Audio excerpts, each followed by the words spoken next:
walled city of Cairo, perched high above the world. Her streets empty, the inhabitants very likely sleeping off the night before. There are telltale signs of a celebration after all. A farewell, as it turns out. Ours. And we're getting an early start, because the end of the world isn't going to document itself.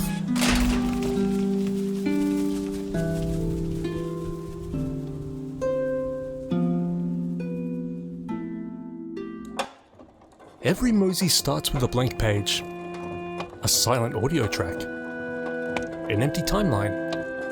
I've got to make a choice about how I'm going to fill it, what I want to say about the experience. Let me tell you, friend, it can be more than a little daunting. Estelle faces a similar dilemma as she takes in the untouched pages of her scrapbook. For now, there's nothing but potential, but it will document an important story by journey's end. One that requires a leap of faith out of her comfort zone and into the world. I hold a photograph of everyone I've ever known. I hold it tight. You can sense the excitement. You can sense the trepidation. All normal things to feel when you're about to embark on an adventure. But first, we've got to face the most daunting choice of all. Ate fixed up 3 bikes instead of 1. The color of our bike. I furrowed my brow, stroked my beard, and took entirely too long to commit. Though, really, you can't go wrong here. Just listen to your heart, friend. You'll fall in love either way. And with that done, it's time to hit the road. First impression?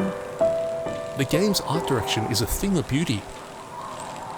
But you don't need me to point that out, right? I mean, just look at it. Look at it! There's a painterly quality that kinda conjures Studio Ghibli vibes. And those are pretty good vibes to have. There's something magical about taking in the world at a much slower pace on the back of a bike too. It feels genuinely delightful to ride and connects you with the environments around you. You can practically feel the wind in your hair as you pick up speed.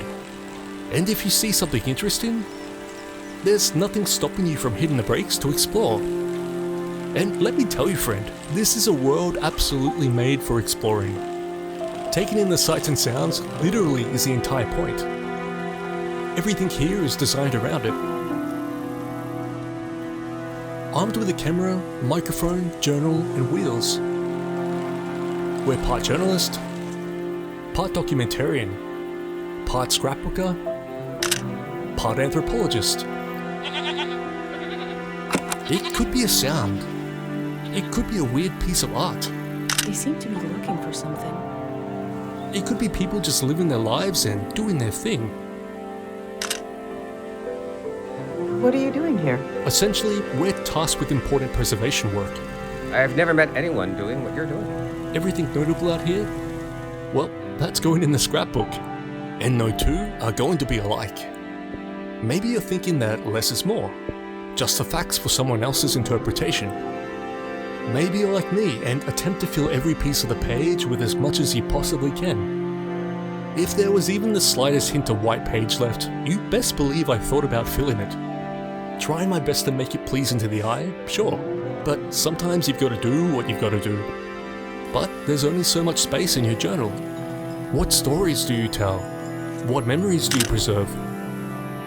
Is it more important to get a sense of what a place looked like? I wonder if this god is supposed to be missing part of their face.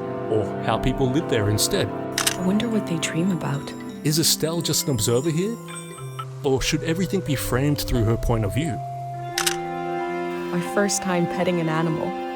I think it went pretty well. But what kind of stuff are you recording? Such a simple mechanic lends itself to these thought-provoking questions. There's no right or wrong answer here. That's the way to do it if you ask me.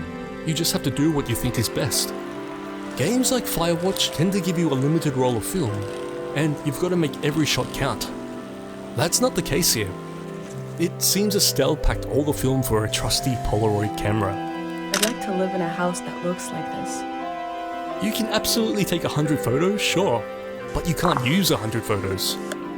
The limit is the space in your scrapbook, where curation is the key. But you best believe I still took pictures of every adorable critter out in the world, and conducted many a hard-hitting interview with the cows. I consider it time well spent. Sometimes the journal mechanic doesn't make complete sense. Like, what's the deal with embedding sounds into it? But hey, let's just go with it. A little video game abstractness never hurt anyone. I guess we should probably backtrack a bit and talk about why she's out here doing her thing. Truthfully, the world's crisis is also a bit abstract, up for interpretation and left intentionally vague. It's framed as a change of season, but clearly not of the weather persuasion. Maybe it's just a cultural reset of some sort.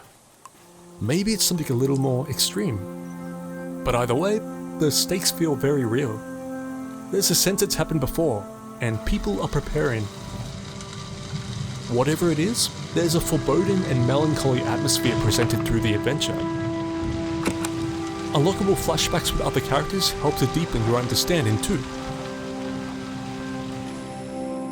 And we had been warned the season was going to end. Oh, but we didn't understand the warning. You see, one night, along a coastline, we saw beautiful lights shimmering above the water. Later, we found out this was an ancient warning system. It hadn't been used in so long, we didn't know what it meant. We just thought, well, ain't that pretty? The world is designed intuitively. It's fun to wander off the beaten track, and there's always something that makes it worth your while.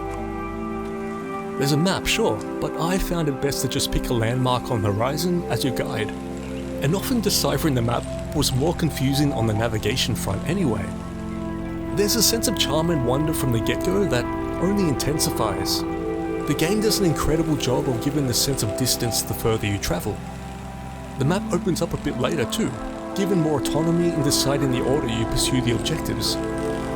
It's a game defined by moments of quiet downtime, with vistas to sketch and contemplate. For all the wonder and charm out here, there's also a feeling of solitude and isolation. But you take the highs with the lows, and hey, you're never entirely alone either. In the empty places, I found companionship in the tapes I recorded before leaving home. Many of the game's most powerful moments come from meeting other characters. They've all got stories to tell, and make for compelling interview subjects. And even in the instances where there's no one physically around you, you can feel their presence. There are history lessons of the world around every corner. All the places feel lived in. You've just got to be willing to look. You might be getting the sense that I'm a fan. Alright. But the game's not for everyone. For starters, it's slow-paced and a little on the artsy side. Your tolerance and mileage here may vary. Impatience should be checked at the door. There's nothing stopping you from rushing through the environments, cycling past the sights and sounds, and leaving all the little stories scattered about left untold. But if you're inclined to do this, it's probably not the game for you, because that's all there is here. And it's compelling stuff about human connection, relationships with our environments, as well as our pasts, presents and futures. Funnily enough, Season made me more aware of my own environments. What would I document? I even contemplated taking a microphone into the city and doing exactly that. Eventually, you'll have to make the decision to press on with your adventure. That was it. That was Cheng Valley. It's unexpectedly bittersweet leaving the valley I had grown so attached to. I turned around to take it all in just one more time, a mental snapshot to complement all the actual snapshots. Will my scrapbook notes do this place justice? Will my MoseyThrough do this game justice? Well, that's for others to decide. I can't stop the change that is coming, but this time on Earth could live on in these pages. What it looks like, sounds like, how it feels to be alive right now. I'm writing to you at the crack of dawn on the morning I leave home. I can smell breakfast cooking in the other room, and I can hear my mom's voice.